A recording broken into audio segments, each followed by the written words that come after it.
Welcome to the Membership Guys podcast. Kick-ass advice and tips for membership site owners.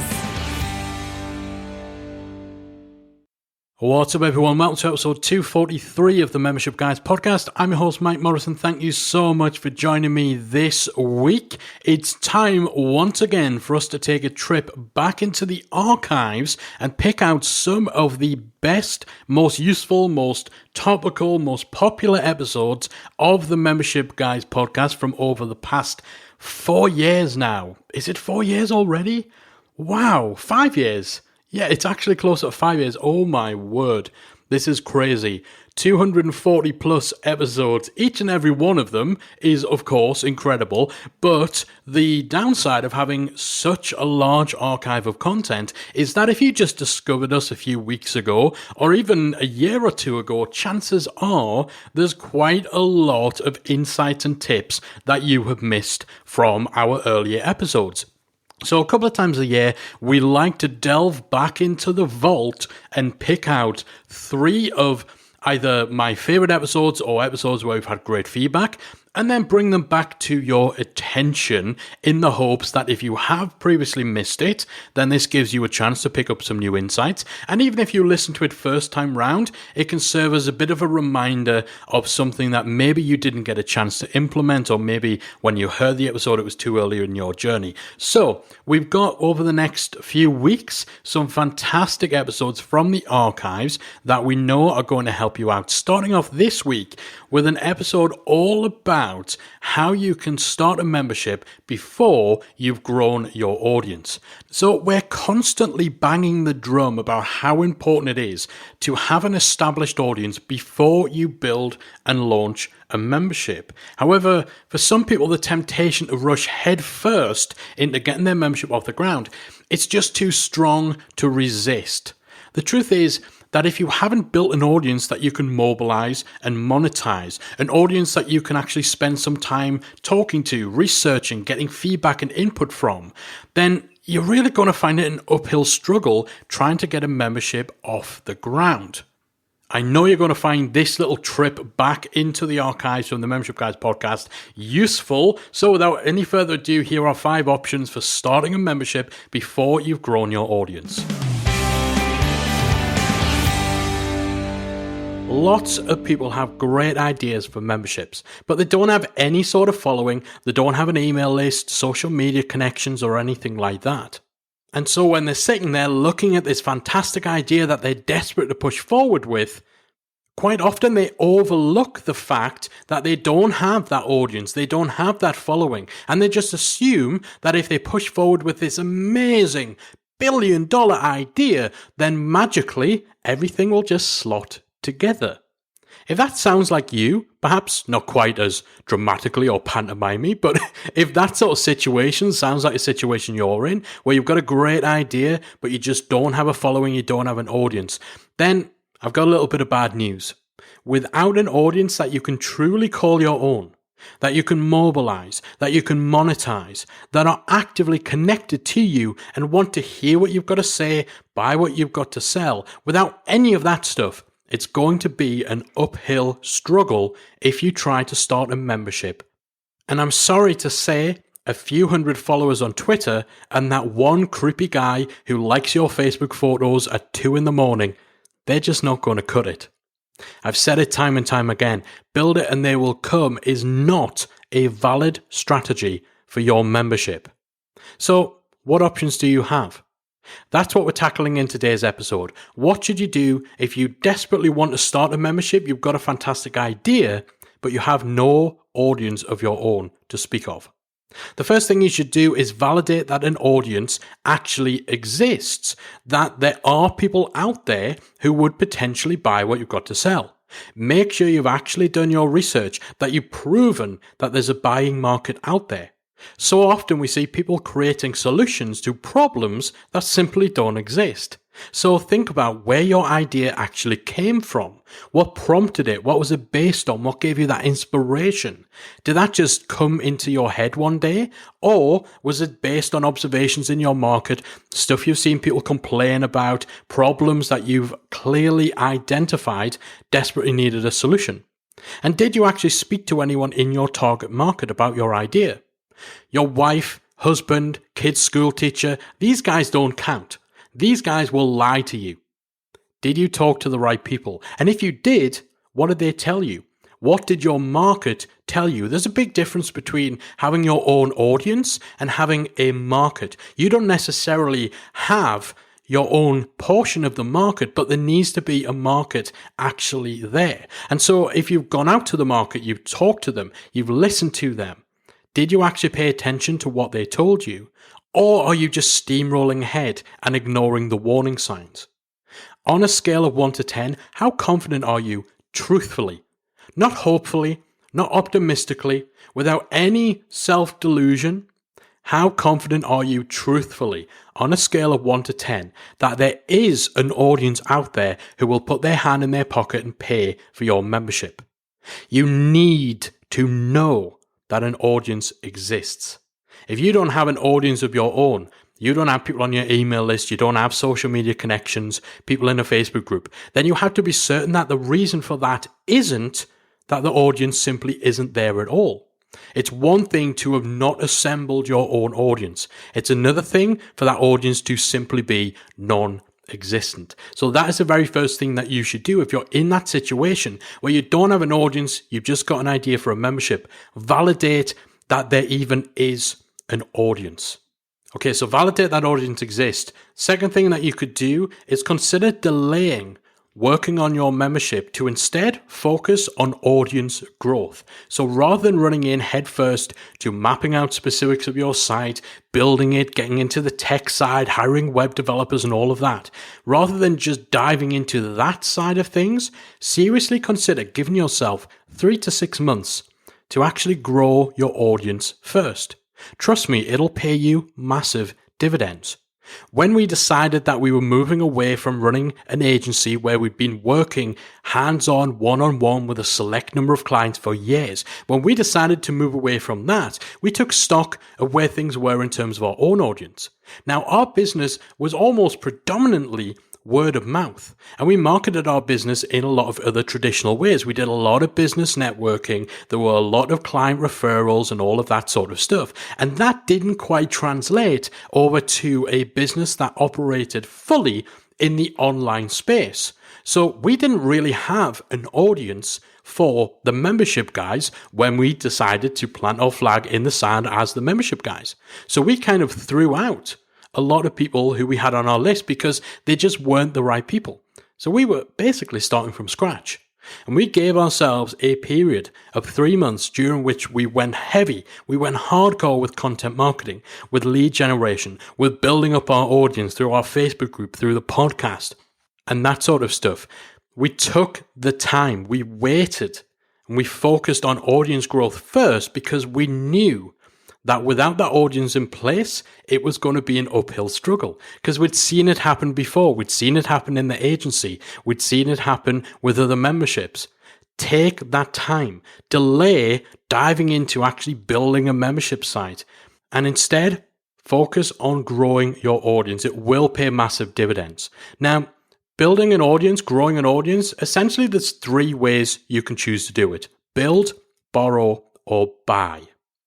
Building your audience organically takes time, but ultimately it's worth it because attracting the right kind of people who will stay subscribed to your membership site long term, that requires you to develop a high level of trust and nurture a strong relationship with your audience. We're not looking to just get people joining our site or get people on our list, whatever the cost.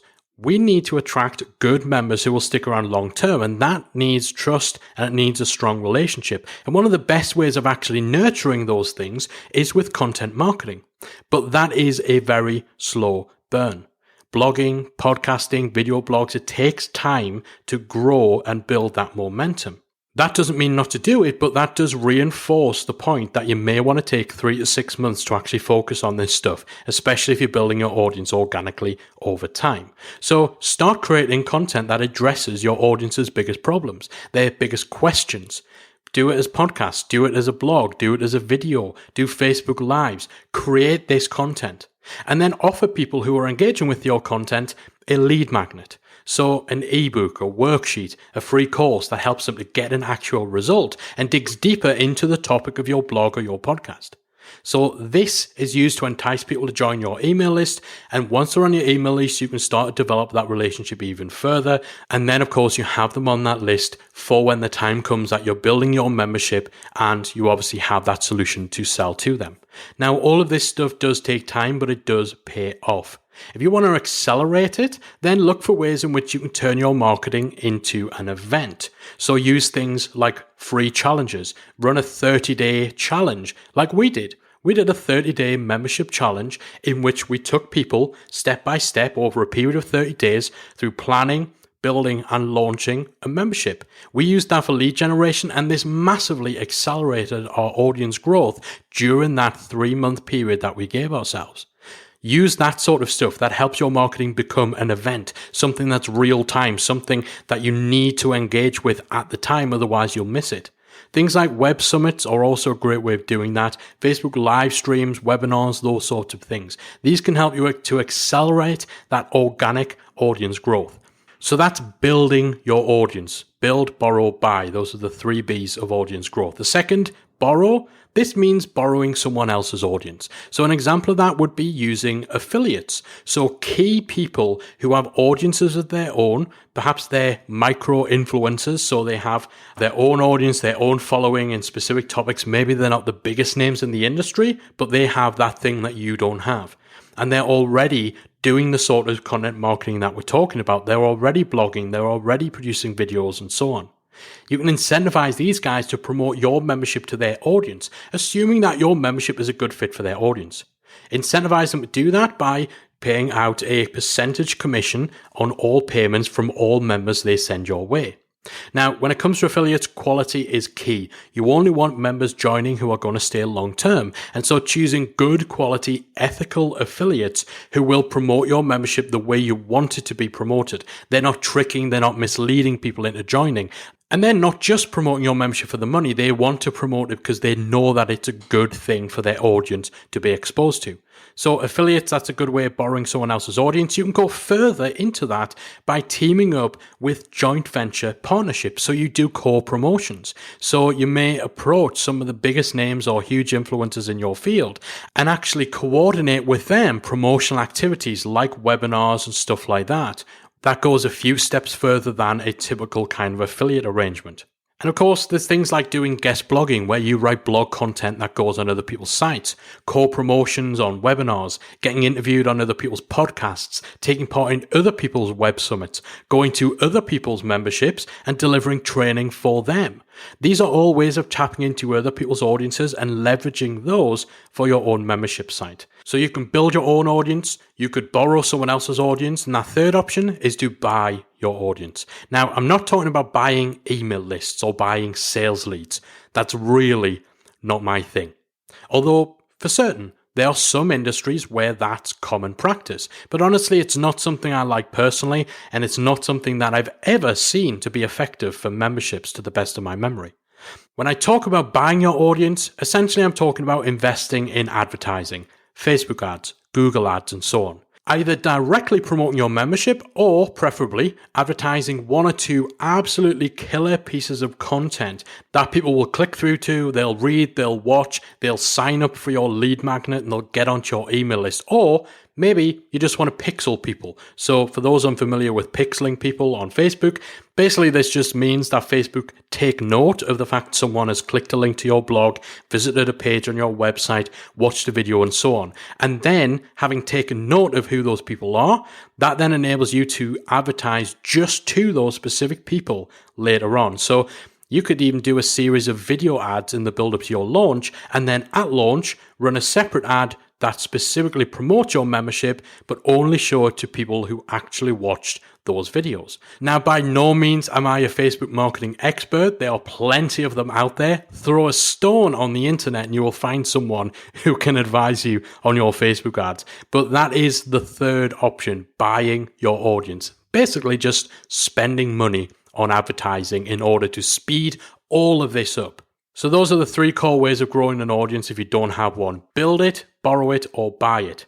So that's the second thing you should look at if you're trying to start a membership, you don't have an audience. First thing, validate your audience actually exists. Second, consider delaying work on your membership in order to put in the time and put in the effort to focus on audience growth first by building, borrowing, or buying an audience that you can then mobilize and monetize.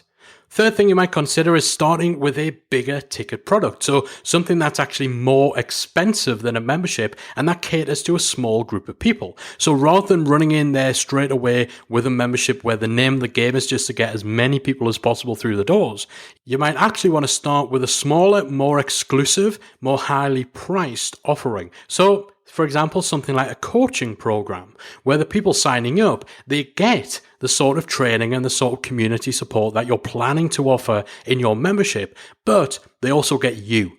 They get you hands-on providing one-on-one coaching and support. This is the sort of thing that you can charge that premium for, and the exclusivity of only making this available for a smaller number of people, again, that justifies ratcheting up the price, because if you got 10, 15, 20 people in your big ticket coaching program, then the amount of time and attention and energy you can put into each of those members far exceeds what they'd be likely to get inside a membership site where maybe there are hundreds or even thousands of other members. Now, this sort of approach makes it more feasible for you to put more personal, direct effort into making each sale. And that reduces the dependency on having an email list or a Facebook group or a social following. And you can sell on a one-on-one basis. So you don't need as many people. You're not playing the numbers game here. Every connection that you do make, every person who engages with your content, you're going to be putting more of your effort into converting just that one person, because the price point means it's more feasible for you to do so. And actually, you probably need to be a little more hands-on and a little more involved in the sales process because of the fact it is a bigger ticket, higher price product. So people are going to want to hear a little bit more directly from you rather than just reading an email or reading a sales page. This approach also makes it easier to hit your financial goals or even just break even without the need to attract large numbers of people. Again, it moves things away from playing the numbers game. That takes the pressure off, and that gives you additional flexibility to take the time that you need to take to grow your audience and to actually develop your fully fledged membership. And then, of course, you can spin this off into a lower cost model. So you either create a different product, so you create your membership as a totally separate thing, and you have these two offerings running side by side. So maybe your big ticket product is an upsell from your membership, or maybe your low cost membership is a downsell from your coaching program. You have these two offerings, these two products through which you can help your audience in place, but you start with the big ticket higher cost one first while your audience is smaller. And then as your audience grows, that's when you create the membership, which is designed to cater to a larger proportion of people. So this is basically embracing the fact that you either don't have an audience or that you're very early stage, because the offering that you're creating, having a small intimate coaching program, is perfectly suited to having a smaller following and a smaller audience. And of course, the results and the reputation that you get from your big ticket offering, from your coaching program, whatever it is, however you do it, that sort of stuff can help you to grow your audience too, because you can create case studies, you can get the people in your coaching program onto your new podcast, all that sort of stuff. And of course, the word of mouth is going to help you out as well. So that's the third thing to consider. Rather than jumping into creating a membership, create something different, create a different type of product, something that's smaller, that's more intimate, that's more premium, and then the membership can come further on down the line. The fourth thing to think about doing is actually doing a soft launch. So this is where you actually create a basic version of your membership and you launch it quietly. You don't make a big fuss, you don't make a lot of noise, do the whole big event marketing kind of thing. You actually just start things off small with a small seed group of initial members. So maybe if you do have a little email list or you do have a little bit of a following, perhaps those initial members are your most engaged subscribers or business contacts. Maybe this is where you tap into past clients or industry contacts and connections, ex-colleagues. You just get that little group of people into your membership, and this helps you to validate the idea, refine and improve what you're going to be offering, get ideas for content, both inside your membership and public content for your blog, podcast, whatever else you're putting out there publicly. Having this sort of smaller group also means you can be more hands-on and you can better help those guys get positive results. Then, of course, if they're getting a win, if they're getting results, that's going to enable you to use testimonials and case studies from the things these guys are achieving as part of your marketing. Now, of course, you're not going to make a huge amount of money from having this sort of under-the-radar soft launch, but it is going to bring in some money if you're deciding that you're going to delay the big public launch of your membership. Having this seed group means you still do have some money coming in, so you should at least be breaking even. It's not going to be costing you to have this membership running.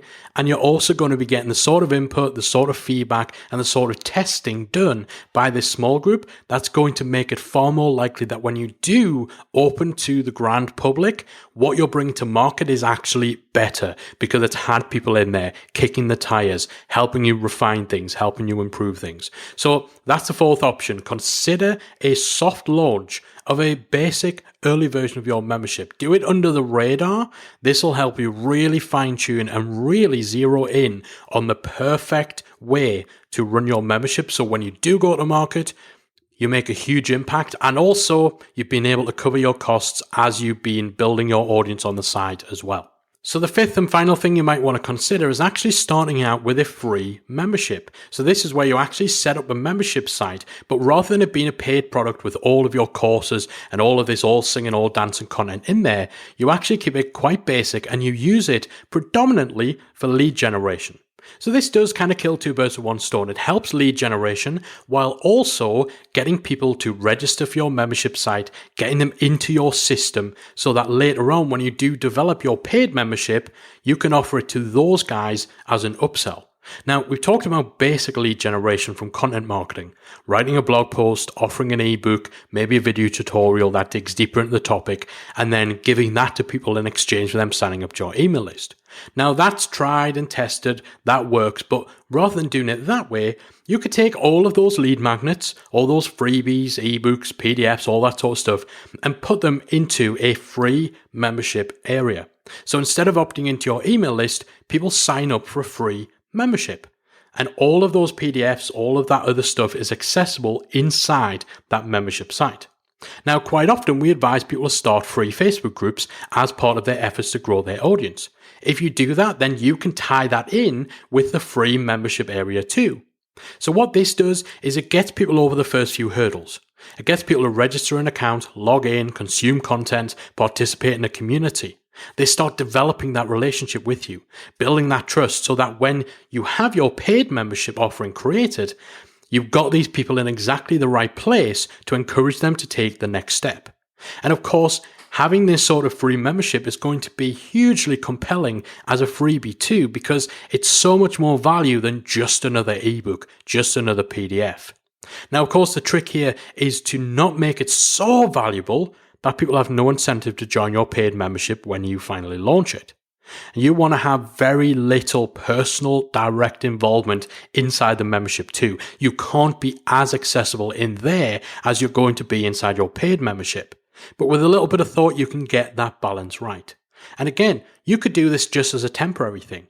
If you decide to set up a free membership to really help you accelerate your lead generation and start moving people into your ecosystem, if you decide to do that, that can just be temporary. You could do that for the first 3 to 6 months or so as you're getting started, and then transition those guys fully into a paid membership. Or you can leave it in place and you can have it as part of your funnel on an evergreen basis, where the name of the game is to get people in your free membership first and then you upsell them into the paid one. It's entirely up to you. But this approach of starting out with a free membership, again, it enables you to put your toe in the water, to test things out, to get people inside a website, get them over those initial hurdles of registering, start getting their feedback, listening to their problems, getting ideas for content, essentially getting them to tell you what they want you to create as a paid membership. And it's so much easier. If you get people a certain way down the road through joining a free membership, it becomes so much easier to convince them to go further with you once you have your paid offering in place. So those are 5 things that you should consider if you want to start a membership but you don't have an audience that you can call your own. Firstly, validate that an audience actually exists. Make sure that you're not creating a solution for a problem that just doesn't exist anywhere. Second, consider delaying working on your membership in order to focus on audience growth first. Build your audience first. Give yourself 3 to 6 months to actually grow an email list, to get people inside a Facebook group, to build your audience before you create the product. Trust me, that will pay off if you take that approach.